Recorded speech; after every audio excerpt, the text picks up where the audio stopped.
The path through the treacherous fog was narrow and twisted, echoing with uncertainty and exhaustion. It felt like it led them nowhere, a relentless march for Haruhiro and his companions. "Hey, Parapiro!" Ronta's voice broke through, filled with irritation and accusation. Haruhiro, calmer by nature, responded, trying to keep peace. "If you stop messing with my name, I'll think about it." This passageway was supposed to connect Durunga to Grimgar, but Haruhiro was filled with doubt. Was it really the right path? Had Mr. Anjo misled them? There was no way to be sure, and the absence of familiar signs left an unsettling knot in Haruhiro's gut. Grimgar had once seemed a world of its own mysteries, and now, this place was different. There were no gremlins or signs of past explorers. It was as if they were venturing into an entirely new world. The unease pricked at Haruhiro, each step heavy with the sense of responsibility he bore for his team. Haruhiro wrestled with his internal struggle, thinking, isn't this good enough? The whisper of doubt lingered, yet he knew turning back wasn't an option. Ronta's complaints echoed in the fog, but Haruhiro pressed on, determined to face whatever lay ahead. Out of nowhere, a voice urged, "Is that okay with you?" It was Minato. Haruhiro felt both surprise and comfort, the voice a distant memory urging him onwards amidst the uncertainty. The spectre of Minato's legacy hung around him, pushing Haruhiro to stay the course, to be the leader his team needed. It was a haunting but encouraging reminder of his own resilience. Amidst their steps forward, Haruhiro considered, what about those things I could do but haven't yet tried to? Each task seemed monumental. Even as they trekked through the alien realm, he was weighed down by the spectre of decisions yet to be made. Yume's voice came as a light-hearted distraction, breaking through the tension. Her anecdote about dealing with untamed trees brought a necessary moment of levity. "Why, it's just like trees," she grinned, casting a lighter mood over the group. Despite the laughter, the path was arduous. It was Haruhiro's role to blend their journey with purpose and humor, to find the way forward even when direction was uncertain. The landscape, unfamiliar and foreboding, reflected his inner turmoil and the burden of leadership resting heavily on his shoulders. Midway, the reminder of why they were carrying on surged forward, the commitment not to abandon each other ever present. Grimgar's promise of mystery and danger was nothing compared to the bonds they shared. Haruhiro knew that moving beyond his fears would involve taking small, steady steps forward. Even as Haruhiro thought, that's life. I'm sure there are things up ahead that are insurmountable, he felt a sense of hope. Through teamwork and determination, they encountered moments that felt as insurmountable as the landscape itself, only to overcome them with unexpected grace. With each step, guided less by what was certain and more by what might be possible, Haruhiro was evolving. He saw a reflection of himself in the persistence of his friends, the subtle encouragement from voices past, and the strength that sprang from camaraderie. His leadership was defined not by grand gestures but by humble persistence and courage, a testament to the indefatigable human spirit. Haruhiro stands in a tense moment of introspection, thinking about Yume, who clearly affects him deeply. Despite his nervousness, he acknowledges, Yume likes you too, Haru-kun. This realization leaves Haruhiro scratching his head, mulling over the awkwardness of reciprocating her feelings. He considers how he feels strangely happy whenever Yume says, "You're welcome." Haruhiro's musings are interrupted by the presence of an unfamiliar man, emanating from the shadows, who seems threatening. Yume senses the danger too, leading Haruhiro to ready his weapons instinctively. The stranger carries a bow and looks like a skilled hunter rather than a mere villager.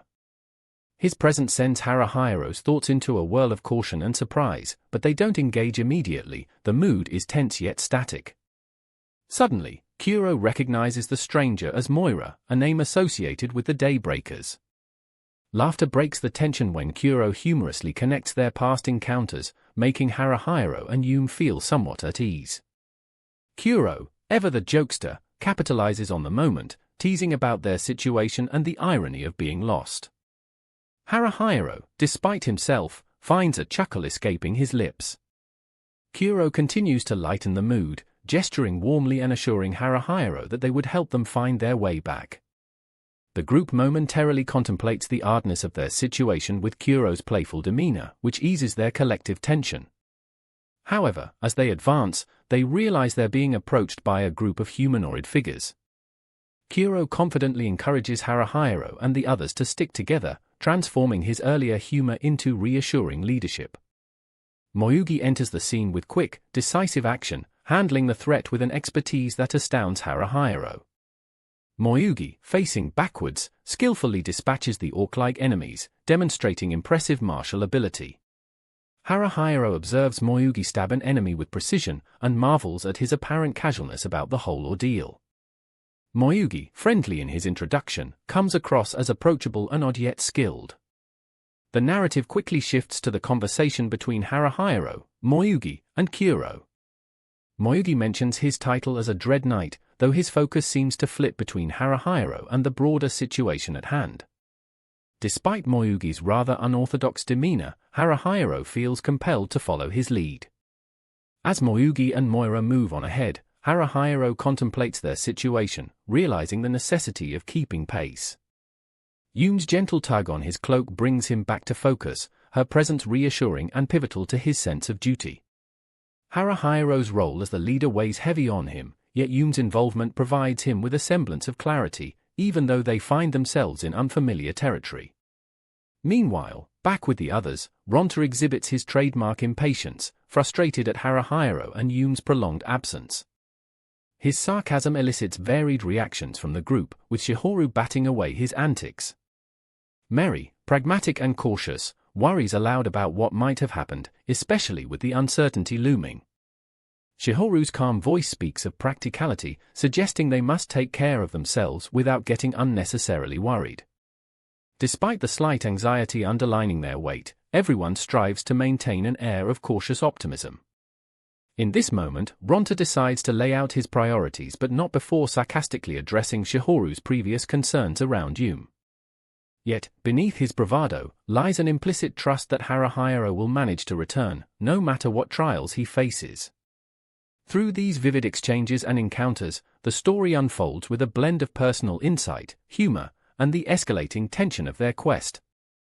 Haruhiro's team forms a complex tapestry of relationships, each character bringing distinctive strengths and emotions, inevitably tied by the uncertainties of their journey.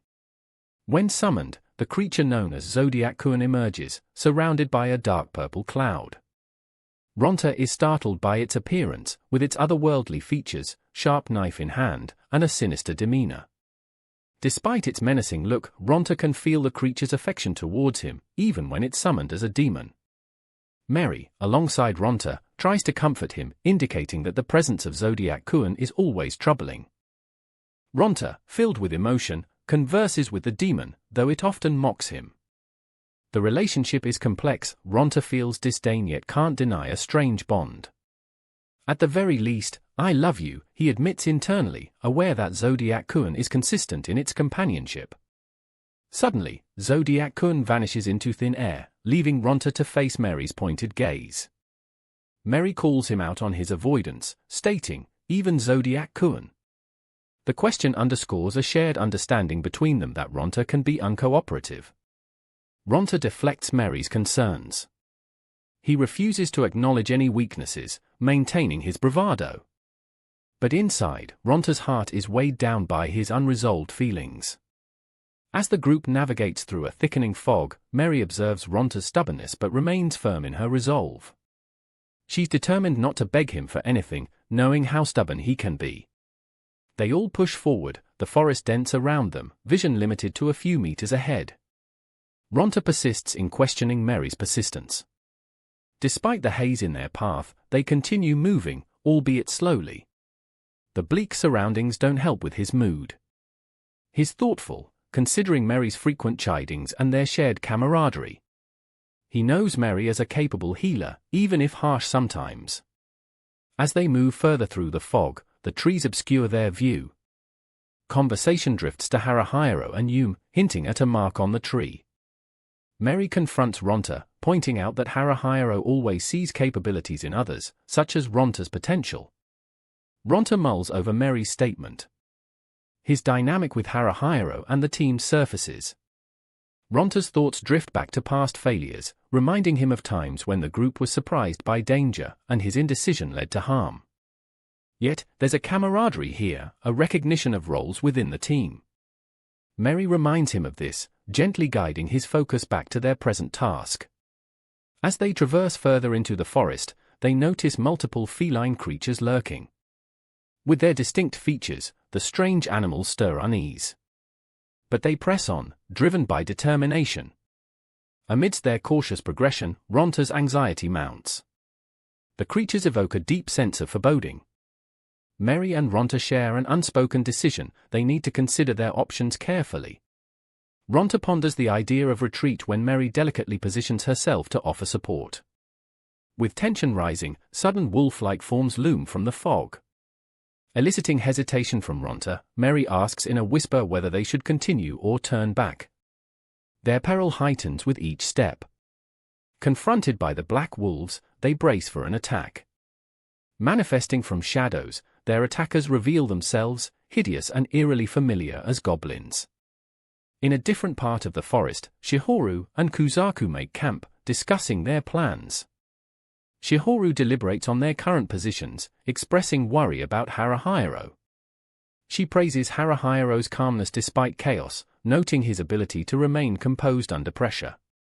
Kuzaku listens closely, offering reassurance, but is caught off guard when he perceives a strange presence nearby. The unexpected stranger identifies as Katsuharu. He explains a complex situation involving separations from Alterna's soldiers. Through a thick air of mystery, Katsuharu reveals ties to an enigmatic group known as the Hidden Village. Shihoru seems familiar with its mention, though its specifics evade her. The moment is fleeting, filled with uncertainty for what lies ahead as they stand on the brink of deeper forest shadows. Katsuharu shares with Shihoru and Kuzaku that the place they've found is where humans like him live. Shihoru notes that the kingdom of Arabakia, to which Altina belongs, and the Hidden Village do not have any mutual connections. Katsuharu admits a slight curiosity as he hasn't been to his hometown lately. Kuzaku innocently asks if it's a hidden village, and Katsuharu confirms, saying that encounters were rare because the world is vast. He fondly mentions it's been a long time since he met friends. Katsuharu muses on fate, noting the strange kismet in meeting Shihoru and Kuzaku, feeling obligated to help them because of the necessity. Kuzaku asks for assistance in finding the village, which Katsuharu considers, reflecting on how it might not be coincidental. Shihoru perceives Katsuharu's manner as a bit suspicious, indicating the possibility of him misleading them, but keeps this insight to himself. As they discuss further, Katsuharu agrees to show them the village, suggesting the route might not be direct, as he intends to go to Alterna himself later. With a mysterious glint, Katsuharu remarks on their scouting abilities, teasing them gently for their apparent lack of experience. The atmosphere is light-hearted as they navigate, and Katsuharu notes that his acquaintances were out scouting. He shares a bit of useful information about Jumbi and the faction he leads, Forgan, comprising orcs, kobolds, goblins, and others. They agree on the necessity of silence and stealth, knowing the dangers looming over them. Though the environment throbs with uncanny sounds, Kuzaku gains confidence from Shihoru's calm demeanor. In a playful exchange, Shihoru and Kuzaku tease each other about preferences between dog and cat personas, although a lurking unease persists when the conversation shifts to Mary and Ronta. Shihoru praises Mary for her strength but admits to worrying about Ronta. When Katsuharu halts suddenly, he identifies human footprints on the ground, suspecting they may be being hunted. Despite the tension, the path continues with Katsuharu's guidance. Meanwhile, Haruhiro, Yume, and their companions are engulfed in a fog as they tread silently through a forested area. Movements and sounds of combat echo from a distance, pushing Haruhiro to heighten his vigilance. The atmosphere is tense, with the looming possibility of danger. They come upon a scene where a man, ferocious and assured, swats a lone enemy with a unique weapon. Haruhiro questions whether it's orcs or possibly something more threatening. The man exudes authority despite being outnumbered, his eyes hidden behind sunglasses, and he confidently beckons Haruhiro to follow his tactics. Moyugi, as he's named, is a strategic fighter using Haruhiro and Yume as decoys to entrap enemies. Haruhiro is initially uncertain, feeling the pressure of aligning with Moyugi's audacious methods. Yet, he musters his resolve, determined to aid Moyugi, who skillfully dissects adversaries with precision. Under Moyugi's guidance, Haruhiro and Yume face their enemies, with Haruhiro becoming more adept at deflecting attacks. Moyugi's tactics grant them an edge, but the blue-haired enemy's agility and strength demand diligence. As the fight becomes more intense, Haruhiro's growing skills with his numerous maneuvers, including the Shadow Biden and Backstab, are tested. Wounded but relentless, Haruhiro strategizes when facing the relentless orcs. The enemy's resilience pales against Haruhiro's evolving mastery over his tools and techniques. Eventually, through a series of back and forths, Haruhiro deals a decisive blow to the welcoming red-haired orc, ending their confrontation. Breathing heavily, Haruhiro turns to assist Yume, who battles with fierce determination. He takes a moment to encourage her before helping her best the blue-haired orc in their struggle. Through teamwork and cunning, they overcome their opponents. Haruhiro feels a sharp evolution in his skills and judgment as he reflects on the day's battle amid the fog-laden woods. Amid this chaotic setting, he gains clarity and control over his inner fears, realizing yet another chapter in their journey across Grimgar. In the thick of battle, emotions are high and tension fills the air. Moyugi, wielding his sword with precision and skill, slashes at the formidable orc. Despite his size and strength, the orc's attempts to fight back are in vain. Haruhiro observes, the blue-haired orc finally succumbing as Moyugi's relentless assault leaves him unsteady and defeated. There's a moment of relief for Haruhiro, thinking, "I'm finished," yet amidst his desperation, he acknowledges his intent to keep fighting, to not let his comrades fall. Haruhiro continues his offensive, strategically maneuvering around the battlefield. His attack on the blue-haired orc is precise and fatal. The orc stumbles and falls, and Haruhiro makes sure the threat is neutralized. Breathing heavily, a sense of victory washes over him, but he's acutely aware that the fight is far from over. Moyugi's cleverness shines as he distracts and outmaneuvers his enemies. Even as another foe emerges from the mist, the group remains composed. Haruhiro's stealth tactics are invaluable, allowing them to gain the upper hand consistently. Moyugi, adjusting his glasses calmly, maintains, "What does that guy think he's doing? Isn't that dangerous?" Yet, his demeanor remains unfazed as allies work in tandem to eliminate the threats, their coordination near flawless. The battle intensifies as Haruhiro and his companions face one enemy after another. The orcs fall under their combined might, counting each one down, 8 in total. Moira and others consciously help Moyugi as they fend off assaults from all sides. At each count, a precise strike from Moyugi or an assist from his companions brings victory closer. As they push forward, Haruhiro notes the battlefield clearing, only then does he allow himself a sliver of relief. Suddenly, a new problem arises, undead creatures unlike anything they've encountered previously. These figures, neither alive nor dead, appear twisted and sentient, underlining the grim reality of their world. Their ragged forms, covered in grotesque growths and unsightly scars, pose a haunting threat. As the group gathers to inspect a fallen enemy, Haruhiro and Yume exchange a tense but light-hearted conversation about the creature's strange nature. Yume, puzzled by their existence, adds a moment of levity. "Sure, Kuro's alive, tell Yume it's alive already." As they deliberate on these peculiar undead beings, the question remains, who or what created them? Moyugi casually hypothesizes that they might be remnants of dark magic gone awry or creations from an ominous force. Haruhiro comments, "It's only speculated," pointing to their potential origins with the No-Life King's curse, an ancient and enigmatic magic of their world. Their uneasy discussion suggests that the threat may grow, yet they remain steadfast in their resolve to face whatever comes next. Further into the cave, another figure emerges, Ronta, with his characteristic bravado and humor.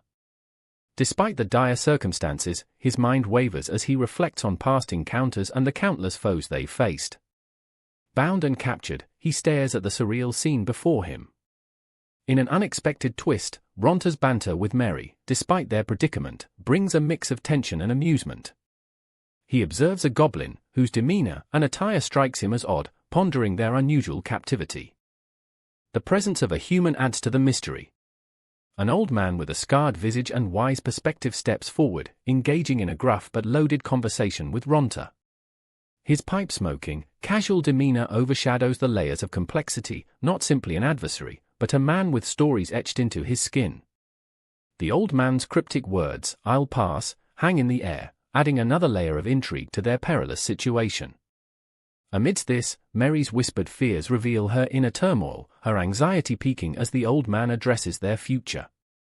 Yet, with every word spoken, Ronta's defiance doesn't waver. His response is not just bravado but a complex mixture, even as he quips merrily yet darkly about their circumstances. In the tension, there's an unspoken connection, bonds forged through trials they've survived together. The old man proposes a tale of experience and survival, an offer laced with hidden intent, new beginnings in Grimgar. His probing, questioning glance seeks to unravel their resolve. Ronta sharply retorts, a dance of wits unfolding as Mary silently prays for strength and resolution. Amidst the fog of uncertainty, Haruhiro, Ronta, and Mary stand, resolute and firm against the waves of fate that seek to unmake their steadfast bond. Ronta's voice is shaky as he fumbles with his words, trying to grapple with the weight of the old man's question. Mary, standing beside him, still can't believe it all feels so surreal. The looming threat over Grimgar hangs heavy, and she feels trapped, tethered by an invisible chain. In an attempt to lighten the moment, Ronta stumbles through conversation, revealing his nervy, often comedic self, yet within that comedic shell, there's an unmistakable truth: he is terrified. The old man is cryptic, offering wisdom in riddles before he vanishes, leaving Ronta and Mary with a chilling reminder of their mortality. The encounter weighs on Mary, leaving her contemplative and strangely resigned to her fate. Meanwhile, Haruhiro is embroiled in a confrontation. Buzzcut is challenging him, wielding a metal rod with peculiar skill. Haruhiro is surprisingly composed, almost detached as the fight unfolds. His keen observation helps him dodge and counter Buzzcut effectively, hinting at a calm focus hidden beneath his usually anxious exterior. After the skirmish, Haruhiro introspects. Unwavering in his quest, each confrontation brings more questions than answers about his true strength and purpose. His conversation with Moyugi reveals layers to strategy and strength, intertwining tactics and true power. The dialogue has depth, probing into Haruhiro's consciousness, forcing him to reassess his understanding of power, a theme that reverberates throughout his journey. Yume, ever supportive, nudges Haruhiro towards Moyugi's side. Their camaraderie shines, a beacon of light amidst the dark woodlands they traverse. Despite Haruhiro's insecurities and self-doubt, the group's encouragement carries a silent message: he is not alone. They approach quietly, anticipation mixing with adrenaline.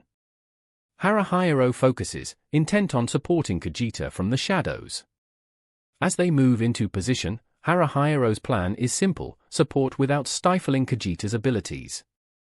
Their collective effort is a dance of teamwork, where every gesture and movement counts. The battlefield is charged with tension. As Yume takes her position cautiously, her agility keeps her poised.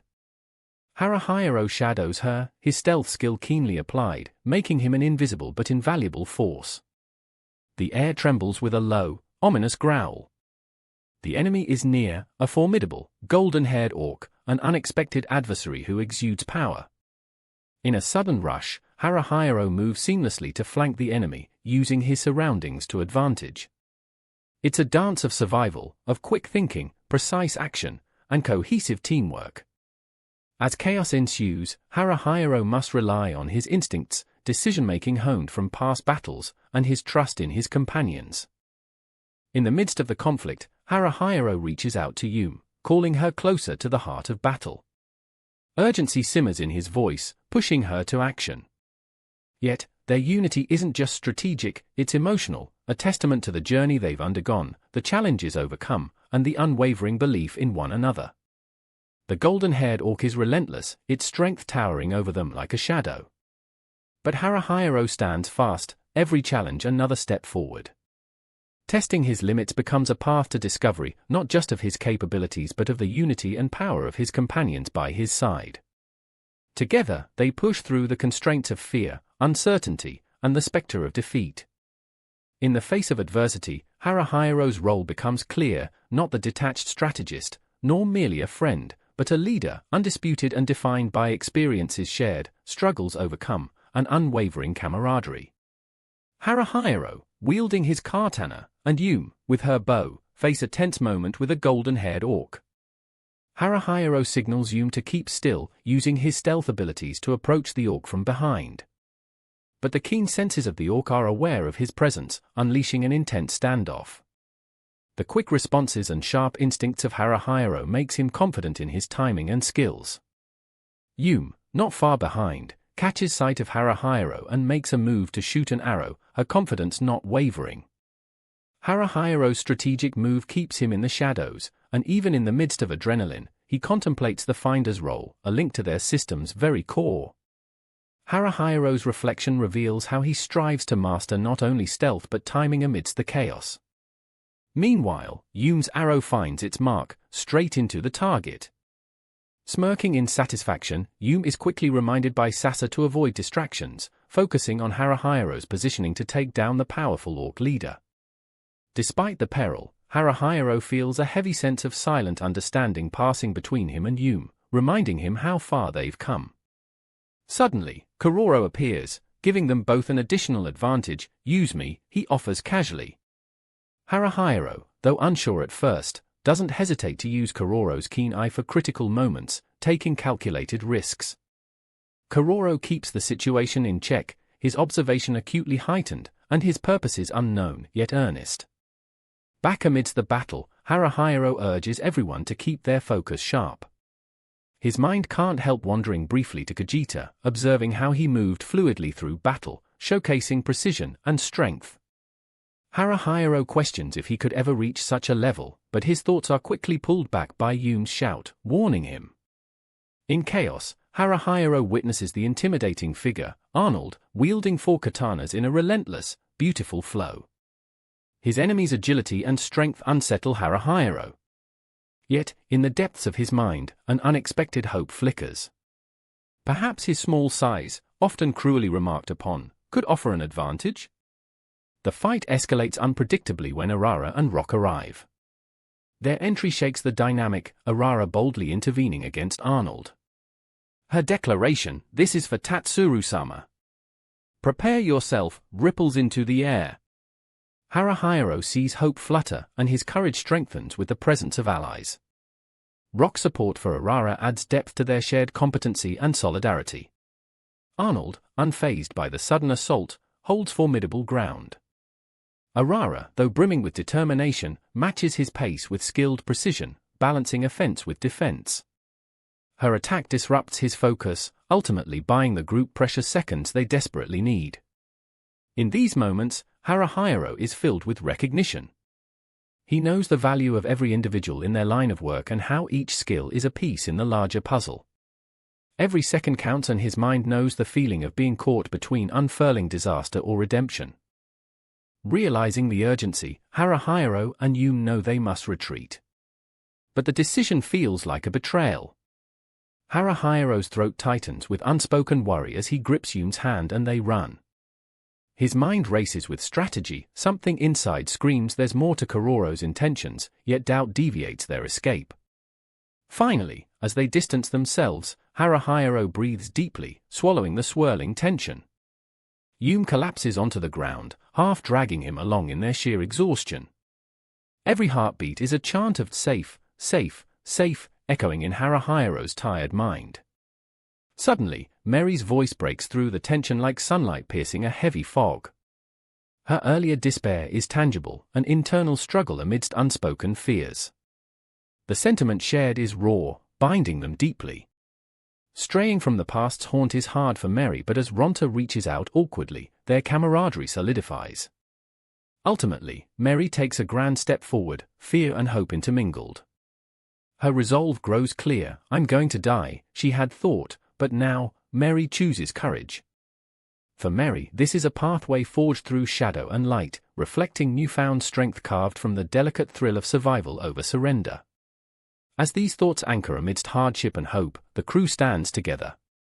They might remain in the shadows, dancing between uncertainty and survival, but their essence, the heart of heroes, unbroken, stands unyielding. United against unknown destinies, they brace for whatever might lie ahead. Ronta stands before Mary, sensing her apprehension. He reassures her, expressing his gratitude for their comradeship. Sorry, Mary-san. He begins, acknowledging the bond they formed and how it has given him purpose. Mary, although hesitant, appreciates this sincerity and, even if just a little, smiles back. Ronta has an important request, understanding his actions might have harmed their relationship. I have a favor to ask, he says, prompting Mary's curiosity. Despite her doubts, Mary listens intently as Ronta implores her not to pity him should he meet an untimely end. She reluctantly agrees, feeling the weight of his words. As this confrontation occurs, a sense of unease fills the air. The ominous feeling is validated when Mary becomes aware of a presence nearby. Noticing goblins and orcs approaching, Mary prepares herself for what might become a confrontation. Two orcs carry solemn, regal auras. One is a massive figure coated in black, while the other is smaller yet emanates calmness. Mary's instincts warn her of danger, focusing particularly on the large orc with a commanding presence. It's clear to Mary that this encounter isn't an ordinary one. The orc leader, recognizable by the silver flowers scattered across his deep black fur, steps forward, accompanied by something resembling intelligence and authority in his eyes. Mary senses his understanding, the way he assesses the humans with his bright orange gaze. His words, though unrecognizable, command attention as he communicates in what must be the orcish language. Jumbo, the large orc, regards Mary and Ronta. He recognizes them as outsiders, setting the stage for a tense interaction. Ronta and Mary, now surrounded and facing the two powerful orcs, need to carefully navigate their predicament. The middle-aged orc, who seems to be some sort of leader, introduces himself as Takasagi. His discerning eyes and poised demeanor make it clear he's someone of importance. When conversation turns to the concept of volunteering, Ronta claims, I'm a volunteer soldier serving under the distinguished Lord Jumbo. His bravado is evident, even when he is clearly out of his depth. Takasagi challenges Ronta, seemingly unimpressed by his bravado. Ronta, undeterred, insists on his strength, preparing to prove himself as more than just talk. The Naya creatures, like adorable yet bothersome companions to the orcs, add an unexpected element of whimsy to the tense atmosphere. As Ronta faces off with Takasagi, his determination becomes palpable, his usual humor masking the serious undercurrents. I'll show you I'm more than talk soon enough, he boldly declares, readying himself for whatever comes next. Despite the clear disadvantage, Ronta prepares to engage, drawing on every bit of his cunning and nerve. The two face each other, engaging in a dance of blades and wit. Ronta struggles but refuses to back down, his fervor barely masking his nerves. Every movement from Takasagi is precise, as though he's playing a well-rehearsed symphony of battle. However, Ronta's resolve begins to impress even Takasagi, who acknowledges his spirit. You've got spunk, Takasagi admits. But even with that recognition, Takasagi remains dominant in the duel, requiring little effort to subdue Ronta in the end. In an unexpected twist, Ronta seizes the opportunity to request training from Takasagi.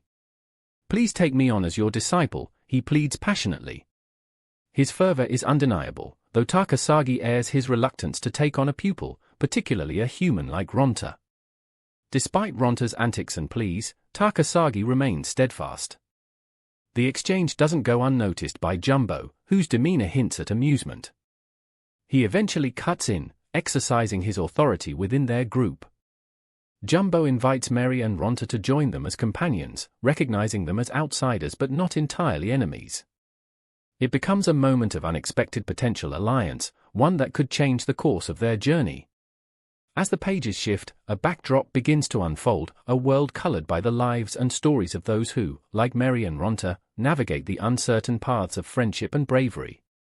The shadow of the orcs, juxtaposed with the light of human persistence, casts a poignant view on the bonds that bind, even against the odds. Arara reflects on the uniqueness of Tatsuru, a man who, despite being mistreated and undervalued, remains kind and respectful. His noble demeanor impresses Arara deeply, and she finds herself drawn to him, contrasting starkly with her own family's serious demeanor. Her fondness for Tatsuru's integrity grows, and she confides in her uncle about her feelings, revealing her adolescent adoration. Arara's uncle, a man of humble but warm nature, becomes her confidant, understanding the depth of her feelings. When Arara confesses her love for Tatsuru, he listens attentively. Despite not possessing the finer qualities typically appreciated by the House of Niji, Tatsuru embodies virtuous traits that resonate with Arara's heart. Her uncle suggests considering marriage prospects from other noble houses, yet Arara's heart remains steadfast with Tatsuru. In the backdrop of these musings, the House of Niji faces the crucial task of arranging Arara's marriage. Her parents deliberate over various candidates from noble families, but Arara desires control over her fate, wishing to share her life with Tatsuru, who she now sees as her equal in heart and spirit. However, she knows the importance of her family's approval. Not one to remain passive, Arara takes decisive action by orchestrating a meeting between Tatsuru and her family. In an act of vulnerability and courage, Tatsuru humbly proposes marriage to Arara in front of her family. His genuine plea, "I humbly beseech you," reveals his sincerity, yet it stirs the household, presenting a challenge to familial traditions and societal norms. Her mother immediately rejects the idea, claiming it's impossible for Arara to marry Tatsuru. When Arara resists, asserting the sincerity of their feelings, her stance is unwavering. Arara's bold defiance clashes against her mother's authority, yet she remains adamant, insisting, "I would love to wed Tatsuru-sama." Facing intense familial pressures, Arara's courage is tested. Her parents disapprove vehemently, leading to her confinement as the family deliberates. Locked away for 3 days, she contemplates her next move, her determination unwavering. Her spirit ignites, realizing the implications of being the head's daughter. Marrying Tatsuru means risking her life, yet she remains resolute. While confined, Arara receives support from her uncle, who suggests elopement. However, Tatsuru, bound by a sense of honor, refuses to flee. He believes deeply in earning respect through deeds rather than defiance. Tatsuru devises a plan to gain Arara's family's respect by achieving a significant feat, defeating Arnold, the bloody whirlwind, a formidable foe terrorizing their village. This plan stems from the recent turmoil the village endured, being uprooted by relentless conflicts. Arnold, a part of the Black Eagle Band, stands as a fearful adversary. Such a triumph would grant Tatsuru the recognition he seeks, marking him as a hero worthy of Arara's hand. Arara contemplates the danger, worried for Tatsuru's safety. Despite her fears, Tatsuru reassures her, showing unwavering faith in his strategy.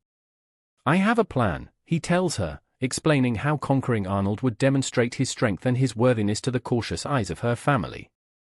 Amidst these emotional ordeals, Arara takes solace in her uncle's support and the love driving her forward. Even as the possibility of failure looms, her faith in Tatsuru remains unshaken. She finds herself determined to support him despite the consequences. Tatsuru embarks on his quest, leaving the village to face Arnold. Arara watches him leave, her heart a tumult of emotions, pride, fear, and hope mingling in her chest. She resolves to stand by his decision, knowing that his bravery might not only change their futures but also alter the very fate of their village. As Arara grapples with these turbulent realities, the story shifts to Haruhiro's perspective, who interacts with Arara amidst the ongoing tensions. Rock, a companion of Haruhiro, offers to help Arara by confronting Arnold. Recognizing the risk, Haruhiro and his group agree, displaying camaraderie and courage. Arara feels deeply thankful for the unexpected support, but a part of her remains skeptical, aware of the danger. Her gratitude is met with assurances from her newfound allies, reinforcing her belief in the power of collective action and hope. As tensions heighten, the group prepares to take on Arnold. Rock strategizes with Moyugi, planning their next moves carefully. Despite the looming threat, the sense of unity and determination grows among them, highlighting the resilience of their spirits. Together, alongside Haruhiro, they brave the uncertainty, driven by a shared goal to bring peace to the village and prove the worth of Tatsuru's love for Arara. United under the banner of courage and friendship, they set off to face Arnold, determined to overcome the challenges ahead. In the unfolding chaos, Haruhiro finds himself embroiled in a whirlwind of intrigue and uncertainty. Tsuga meditates quietly, seemingly on the verge of a breakthrough, but it's Haruhiro who truly sees through the haze, grasping clarity amidst the tension. He senses a convergence of peculiarities among them. They're a band of weirdos. They're good weirdos. Rock, another pivotal figure, dismisses Arara's indifference towards her own vengeance. Who says being good guys means making fun of you? Yume challenges, seeking to understand the motivations that drive them. As Rock tries to navigate through the murky waters of love and friendship, he candidly admits, if you give love to get something in return, that isn't love. It's just lust, right? His poignant reflections paint a picture of his internal struggles. Meanwhile, Haruhiro grapples with his feelings. It seems everyone believes the Daybreakers' involvement might stem from what seems a mere whim, an urge to aid Arara. But Haruhiro questions, possibly to himself, when you joined the Daybreakers, was it because it seemed interesting, too? The answer remains elusive, caught in the muddled complexity of their current trials. Kuro interjects, offering perspective. Those things you've said, and answers helped many, imparting wisdom with a simplicity that stirs Haruhiro's thoughts. This offer of gratitude helps ground Haruhiro, even amidst such confusion. As Yume clings tightly to Haruhiro's cloak, the anxious energy is palpable. Her whisper, Harukuan, is wrought with uncertainty. Her voice is a tether, grounding him as he seeks to console her with reassurances he's not sure he even believes. But he offers them regardless, an unspoken promise binding them. The narrative abruptly shifts focus to another scene filled with tension. Shihoru stumbles, relying heavily on Kuzaku's support. Yet, in the swirling danger, a profound bond absorbs the fear, making it almost bearable. Calderas flashing in the dim, otherworldly darkness elicits a gut reaction. How long it'll last is anyone's guess, but their camaraderie is real and tangible amidst a daunting backdrop. Shihoru and Kuzaku find themselves pursued by Nyaras, the creature's odd, echoing presence a looming threat. But it isn't just any prey they aim to capture, it's the palpable tension of being cornered. Shihoru feels it with a genuine weight, knowing all too well the gravity of their situation. Out of nowhere, Katsuharu channels inner strength, urging Shihoru to keep moving despite her waning energy. The wolves, undeterred, press on unnervingly close. Dark shapes loom, poised to chase, but before they overwhelm, Shihoru summons the elemental dark. The energy courses through her, momentarily holding the encroaching threat at bay. Amidst the turmoil, their world tilts on its axis as Ronta re-emerges, wielding his sword Riper with a confident flair. His entrance is nothing short of theatrical bravado. I'm about to challenge you myself, the declaration vibrates with eagerness and resolve. Kuzaku clashes alongside Shihoru as they meet Ronta's bravado head-on. They must navigate this precarious path, beset with dangers on all sides. But it's tangible, a course set before them amidst the shadows and illuminations. A glimmer of hope persists despite the storm that brews, friends reuniting, albeit under duress. It's their collective strife that unearths a poignant tenacity of spirit, an invisible thread weaving through the chaos. There's a raw energy, resolute and unwavering. The trials faced only seem to harden their resolve. Katsuharu acknowledges the risks, but reality dictates they must continue, press forward with unyielding commitment. The words echo, to sum this up, the group had been motivated. Their journey continues amidst the overt challenge, the path ahead both fraught with perils and imbued with the unspoken strength gleaned from hard-won unity. Together, they face what comes, with a layered mixture of fear, resolve, and unfaltering camaraderie. As the story unfolds, Kuzaku barely manages to block the attacks with his shield. Ronta is in a tough spot, unable to protect himself from an impending strike. Just then, a group of black wolves appear, complicating matters further. Suddenly, several cats, Nyas, begin to meow frantically. Shihoru, sensing danger, yells for them to retreat, but it's too late. In the midst of the chaos, Takagari shouts, instructing them to run. An enormous creature bursts onto the scene, targeting Ronta and his team. Despite everyone's warnings, Ronta refuses to flee and challenges the giant wolf-like beast. As the creature lunges to attack, Ronta finds himself in peril. It's Shihoru's voice that cuts through the noise, urging Ronta to escape. Reluctantly, he starts to give in, but there's no time to lose. A plan slowly forms. Escape is the only viable option. They attempt to flee, but the giant creature proves relentless. In a desperate bid to save his comrades, Haruhiro looks around for Meri, worried about her safety. Confusion reigns as the Nyas and wolves seem to communicate, launching a united front against Ronta and the others. It's a complex dance of evasion and attack. Haruhiro stumbles into Moyugi's camp, arriving in time to see their own group surrounded. Haruhiro is struck by the absence of certain members. Why are Shihoru and Kuzaku missing? Where is Meri? Minds whirling with worry, they are left grappling with the sudden disruptions. Conversations among the group echo the chaos of their emotions. The rescue attempt feels reckless, but Haruhiro's determination doesn't waver. Shihoru is caught in a web of trying to comprehend her feelings about Ronta's actions and Meri's fate. Meanwhile, Kuzaku is shown kneeling on the ground. When Haruhiro asks if he's alright, Kuzaku defensively retorts, like I'd cry. Crying's not gonna do us any good. Haruhiro senses the weight of their situation. They are faced with complex moral and emotional dilemmas amidst the physical threats. Throughout the melee, Haruhiro grapples with betrayals and loyalties, endeavoring to make sense of the chaos surrounding them. Ronta's behavior leaves him puzzled, especially the mention of Meri belonging to him. Haruhiro's mind races with concern for Meri's fate. Might Ronta's words contain clues about her condition? As the intensity heightens, Haruhiro ponders Ronta's cryptic message. Shihoru wonders if Ronta tried to tell them something crucial, hoping it might pertain to Meri. But Haruhiro can't decide which way to lean. Should they be relieved or more alarmed? Is Meri safe or in peril? Amidst personal conflict and doubt, Haruhiro resolves to trust his instincts and those of his companions. He reminds himself to rely on their collective wisdom and experience, aware that none of them can tackle the challenges alone. They must protect each other.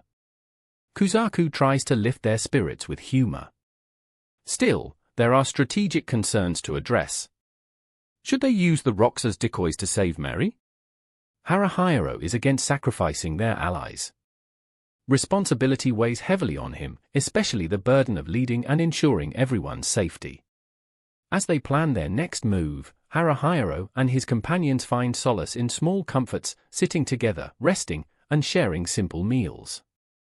In the quiet moments, Katsuharu, a local ally, offers insights into their surroundings. His reassurance and pragmatic outlook bring some measure of calm. With Yuma asleep on Shihoru's shoulder, Haruhiro gently lays her down near him. Kuzaku curls up nearby, seeking warmth and solace. Haruhiro whispers softly to himself, echoing the hope that Meri is all right. Thus, amid a night tinged with worry and resolve, Haruhiro comes to a profound realization: despite everything else, his foremost priority is the safety of his friends, especially Meri. They must forge ahead together, facing what comes next. As the story unfolds, Ronta sits by the campfire, casting a wary glance at the woman hanging her head. He nudges her with a flippant, "Hey." Meri, surprised, responds hesitantly, "You could respond, at least." The group shares a moment of levity as Yum comments with a chuckle, "You've scared another one away." Meri quips back, "Someone scares Ronta more, I'm sure." The comrades, gathered around the campfire, share the warmth of camaraderie. The moment feels candid as Yum jokes, "She's got it coming to her." Transitioning through the night, Meri stays watchful over Ronta, still processing the oddity of his subdued behavior. Usually rebellious and brash, Ronta's calm was unsettling, especially as he lingered on Jumbo and his undead entourage. Curiosity draws Ronta's attention to a lively ring around Takasagi. The undead revel in their wild celebration, with huge mugs brimming with drink and laughter echoing night air. though behind this merriment, Ronta senses deception. He notes Jumbo, robust and demanding, claiming Mary as his keeping, while another undead friend dismissively allows Ronta's passage. Takasagi, the epicenter of chaos, flourishes in Jumbo's acceptance, even amid Mary's apprehension. Ronta watches the scene, trying to comprehend Jumbo's grasp over Mary. As he steps back, Ronta hesitates, Jumbo's intent lies hidden. Mary sends a reassuring smile to Ronta, suggesting perhaps all was not as it seemed. Ronta musters up his courage, edging towards Jumbo, curious and wary. He perceives quite clearly that Jumbo's rule means no harm to Mary. Hesitation mixes with resolve, clad in bandages, intimidating with a tinge of the macabre. Jumbo was as undead as they come.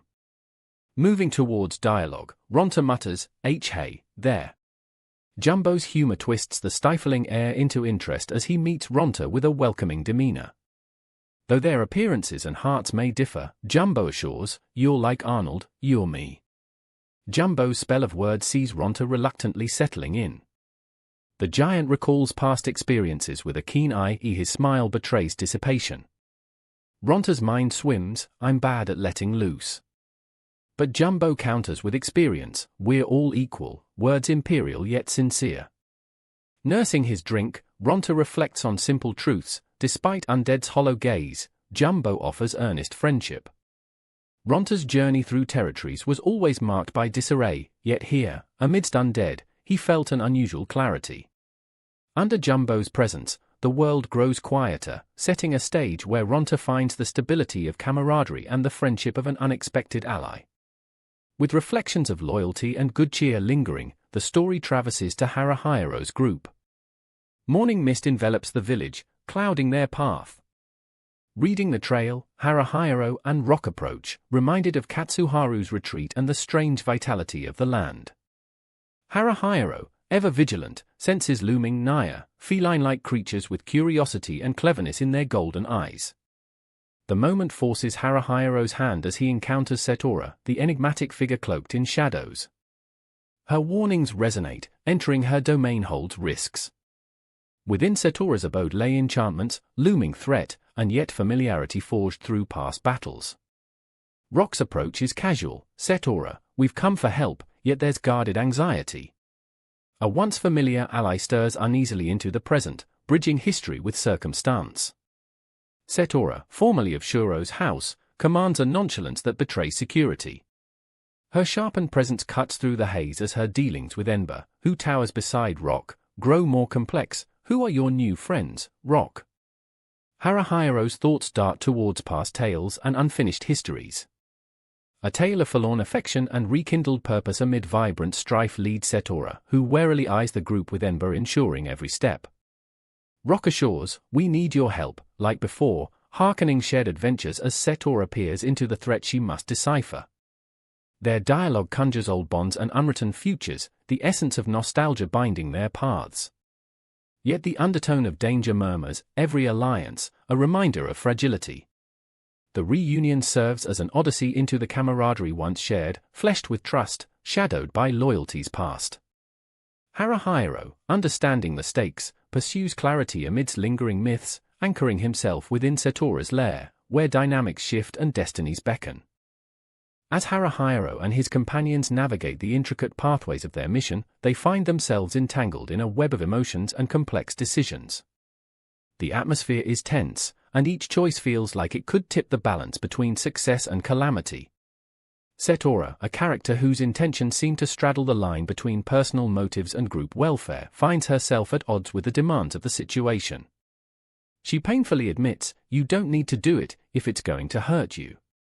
Yet, her insistence reveals deeper layers of dedication and responsibility to those around her, particularly to Arara and her revenge quest. Moyugi's presence in the group presents a unique dynamic, as his straightforward approach often challenges the others' willingness to indulge in elaborate plans. His words to Haruhiro echo through the tension, there's something in it for you, too. It's a reminder of the stakes involved and the personal cost each member bears in this quest. The group debates ways to infiltrate enemy territory without raising alarm. Haruhiro initiates a daring promise, I can do that, he says about sneaking in stealthily. It's a commitment fraught with danger but necessary. He exchanges a portion of his body for Satoru's aid, a move that stirs the group and underscores the severity of their mission. As strategies are laid out, Haruhiro readies himself mentally and physically. He's prepared to blend into the landscape, utilizing his skills to navigate the treacherous terrain. They all share a silent understanding, each nod and glance communicating resolve against the backdrop of potential failure. Amidst the fog of their planning, internal fears surface. Haruhiro and his friends grapple with the possibility of their efforts unraveling under pressure. But alongside his doubts, Haruhiro recognizes the need for action. Why does nothing ever work out? He ponders aloud, mirroring both his frustration and determination to persevere. The group's trek toward Forgan is filled with unease. Haruhiro's internal monologue is interrupted by visions of Arara, and he worries about what lies ahead. Wolves howl in the distance, amplifying the foreboding atmosphere. A silent word with Kuro, a trusted ally, provides an update, the plans to lay in wait in the trench entrance to the ravine. Once we've secured Arara, we pull back. Team members position themselves strategically, ready to act on a moment's notice. Tension mounts as a palanquin, carrying Arara, progresses into their sight line. The stakes couldn't be higher, every move counts.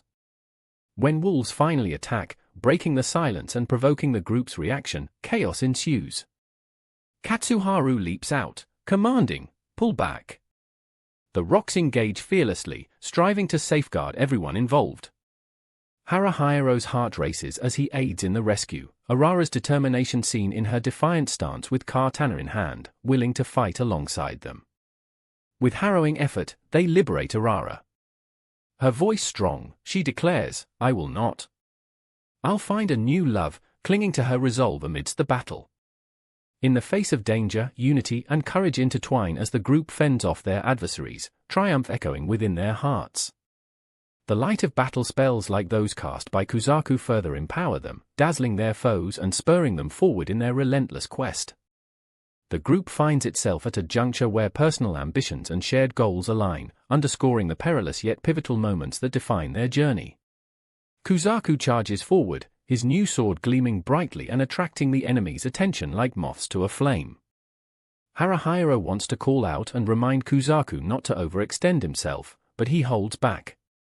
In this moment, Kuzaku is the bravest one, the only one capable of tackling the challenge head-on. The rest of the team rallies behind him with fervor, cheering him on. They face 3 orcs. 3 formidable foes. Haruhiro focuses on a particular orc, known as Orc B. Kuzaku's bravado is buttressed by Yume's support as she aims to assist in taking down the orc battalion. With Yume's help, they concoct a plan to lure Orc B into an ambush. The orcs are relentless, yet Kuzaku presses forward, raising his shield to protect himself. The impact is jarring, but Kuzaku holds his ground. Dark, Shihoru summons a spell, aiming to aid her comrades. Haruhiro seizes the moment, using stealth techniques to circle behind the orcs, waiting for the opportune moment to strike. Kuzaku draws their attention, holding steady despite the threats surrounding him. Though Haruhiro can't see any more enemies, he remains vigilant, ready to assist his team at a moment's notice. They are heavily armored, making this battle particularly daunting. Despite their difficulty, Haruhiro executes a daring move, managing to knock back Orc C, off balance and vulnerable. Yume steps up, attacking Orc C with swift efficiency. Undeterred by the miss in her initial strike, she follows with a rapid series of shots. The orc falters, beleaguered by Yume's relentless pursuit. Kuzaku and Haruhiro try to keep Orc B from overwhelming anyone, utilizing their skills in concert to overwhelm it. In a significant moment, Haruhiro signals to Yume. She lets out a fierce battle cry, meow, and fires with precision. Haruhiro admires Yume's tenacity as she runs rings around their adversary. The battle rages intensely, with Haruhiro and his teammates executing maneuvers to keep Orc A and Orc C at bay, culminating in coordinated strikes that throw their rhythm into disarray. Further into the fray, Haruhiro isolates himself behind Yume, observing the rising challenge in front of them. The group's synchronized efforts begin to bear fruit as Shihoru, utilizing her spell casting, impacts the outcome without hesitation. Just when it seems the tide is shifting, the presence of reinforcements is made evident with a loud charge from the fog. A giant, reminiscent of formidable foes from the Dusk Realm, enters. Sizing it up, Haruhiro realizes the danger and acknowledges the urgency of their situation. The giant advances, its size overshadowing the battlefield. Kuzaku tackles the challenge directly, spreading his arms to shield Shihoru and Yume, only to be caught mid-motion by the giant wolf charging into him. Haruhiro struggles internally, feeling conflicted yet resolute, rushing to join the battle where Kuzaku bravely contends with the beast. Kuzaku's predicament grows precarious as he duels the giant wolf. Grasped in its jaws, he holds firm until both tumble down a slope in a rolling embrace. Haruhiro attempts to intervene but is reminded of the importance of timing and positioning in the midst of battle. As confusion reigns, Haruhiro regains his composure when an arrow deftly sinks into the wolf's eye, Yume's shot. The giant wolf recoils, retreating just as another being materializes, the goblin, Kuro, whose deadly precision turns the tide further.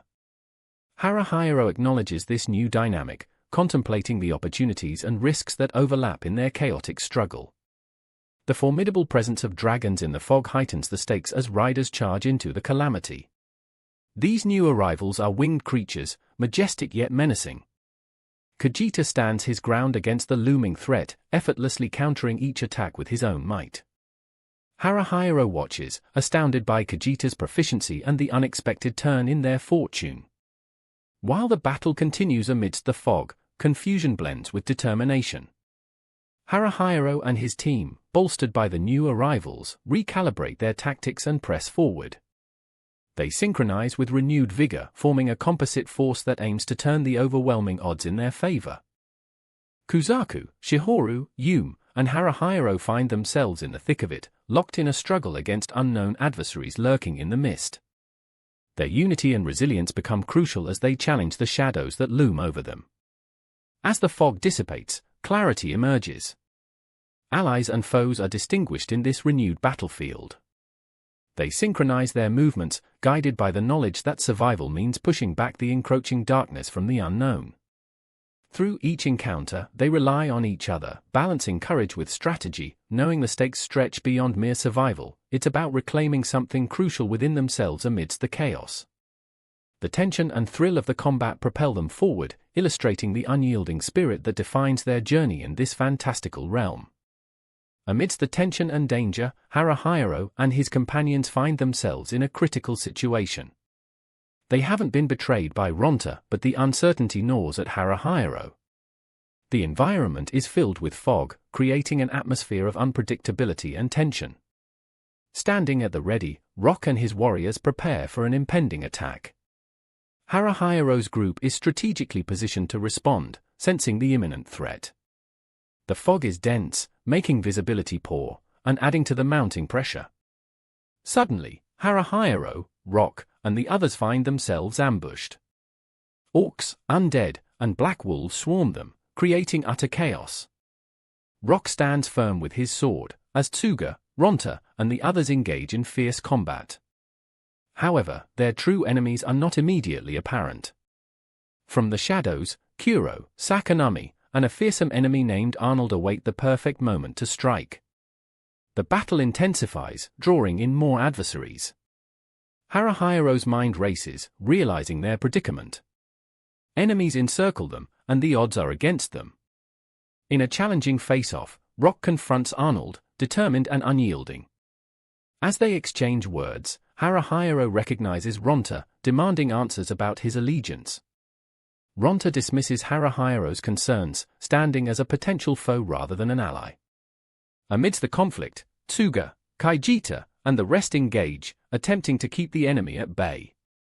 The environment is chaotic, filled with the clashing of swords and the roar of beasts.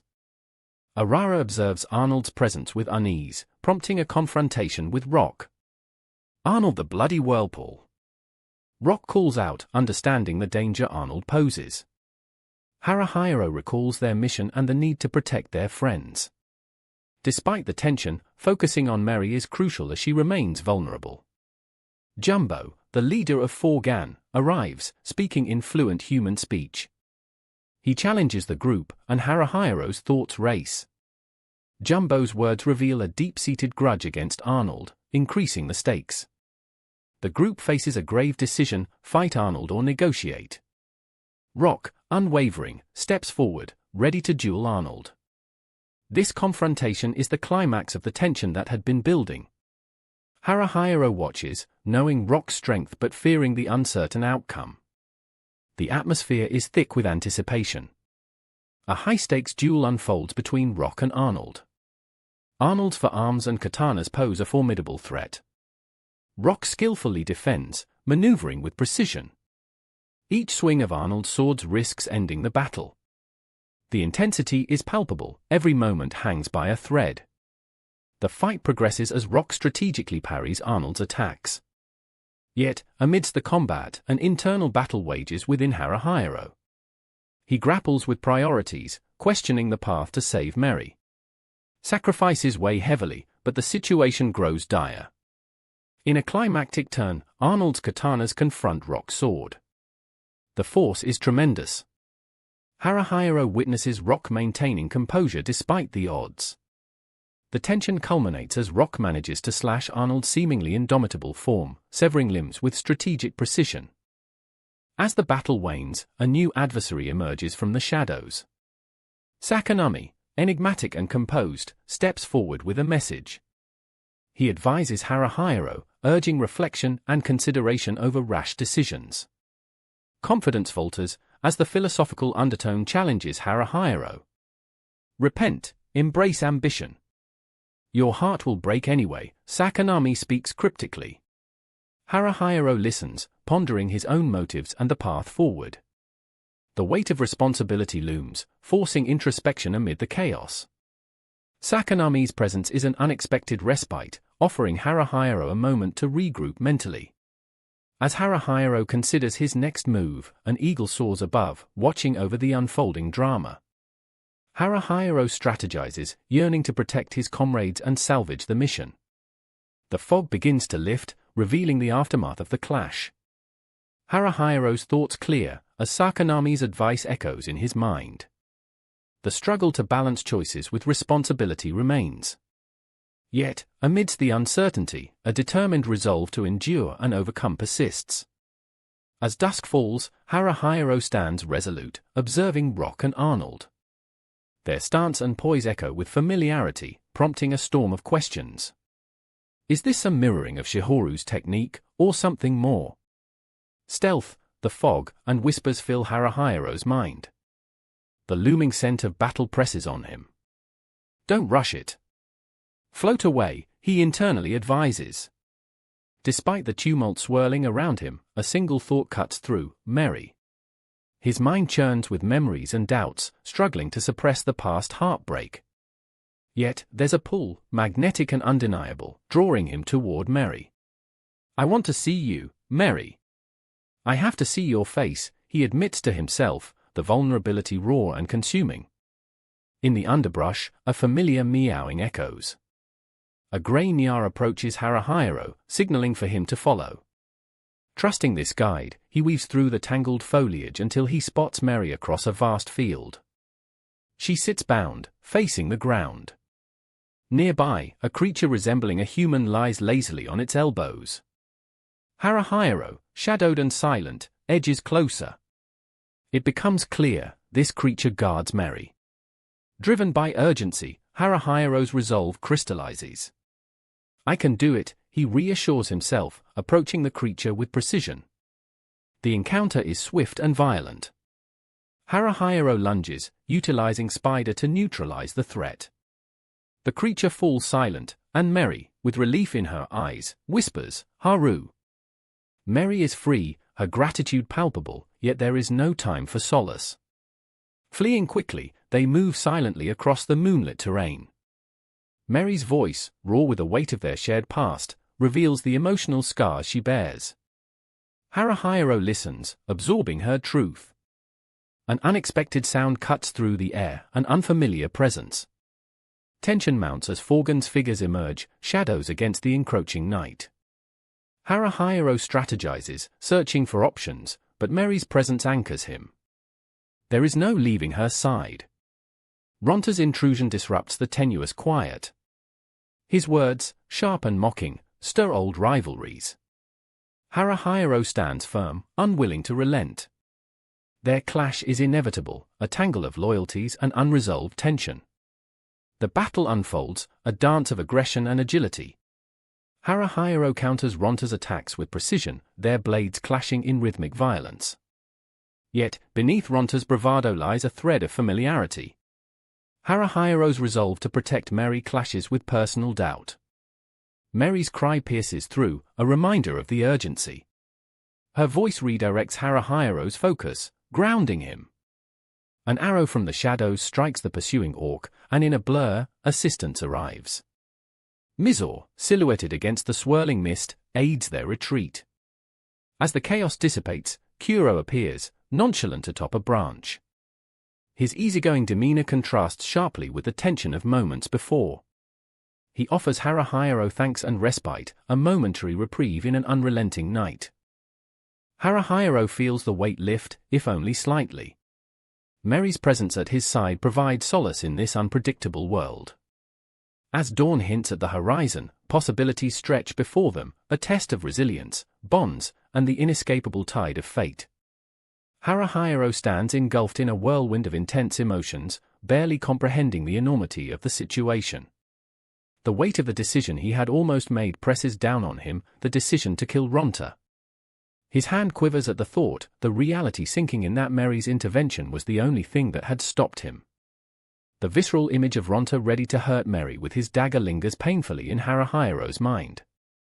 Had Ronta meant to kill Haruhiro, he ponders, feeling the threat loom close. Haruhiro speculates on Ronta's real intentions, recognizing the complex web of motivations intertwined with past grievances and present dangers.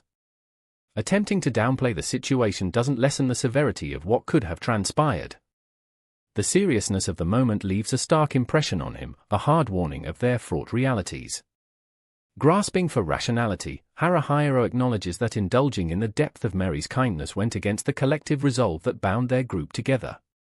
Relinquishing his long-held anger and distrust towards Ronta feels impossible, particularly when the chaos nudges such violence close. Responding to Meri's soothing attempt seems inappropriate and impractical for him now, healing too quickly feels undeserved and hazardous. Yet, beneath the surface of conflict, the embers of friendship continue to flicker. Forgiveness remains a distant ideal, swallowed by a history of betrayals and the remnants of bruised camaraderie. For Haruhiro, coming to terms with everything will not be a simple or immediate process. Even with time, forgiving Ronta feels unattainable. His heart is not prepared to absolve such a heavy burden. The story closes with somber acceptance, realizing that Ronta's place in their group has irrevocably changed. Ronta is no longer one of them.